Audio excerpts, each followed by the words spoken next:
Assalamualaikum, selamat pagi. Okey, ini rakaman untuk gold, tahniah yang buy ataupun sell berpandu pada momentum ataupun berpandu pada setup OC. Okey, saya memang fokus pada sell buat sementara dan saya nak buy balik dekat SE.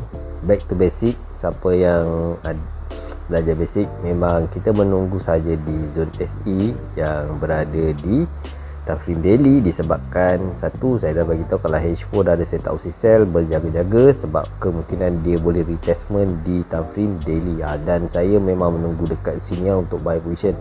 Saya tengah sell, so saya biarkan dulu.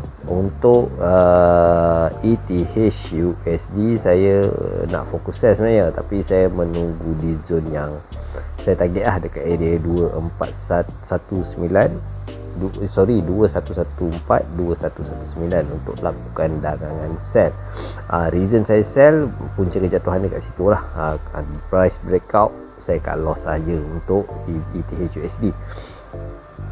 Dan untuk gold ni simple saja, tak ada masalah apa-apa. Saya mengharapkan hampa semua sell dan saya tak apa update sebab ada urusan saya tak update lah. Kalau saya tak ada urusan saya boleh update. Okey, dekat sini siapa yang fokus pada SE ni untuk lakukan dagangan sell berpandu pada momentum.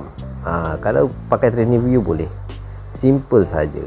Tengok dekat SE baru kita lakukan dagangan sell. Untuk buy position kita tengok daily.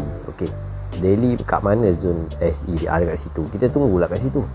Sebab H4 jaga-jaga, dia boleh bagi terus dekat weekly. So kita jaga-jaga bila situasi market jenis ini, kita jaga-jaga sebab kan ada setup OC sell di time frame H4. Tapi time frame daily masih buy lagi. Yes, betul. Tapi kalau kita tengok candlestick reversal retest ni, dia dah bagi entry dan TP untuk daily, dan kemungkinan dia boleh bagi entry dekat weekly punya momentum. Weekly punya momentum kat mana? Dekat sini.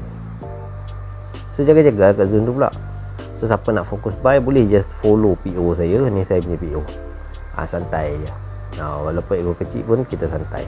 So dekat sini bila kita dah believe, kita santai je lah.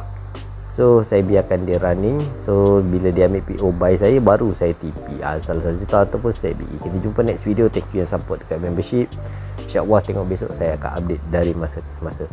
Kalau saya tak update, saya ada urusan. Tapi kita trading santai bila dia ambil PO kita, kita akan cari zone TP dan zone sell position.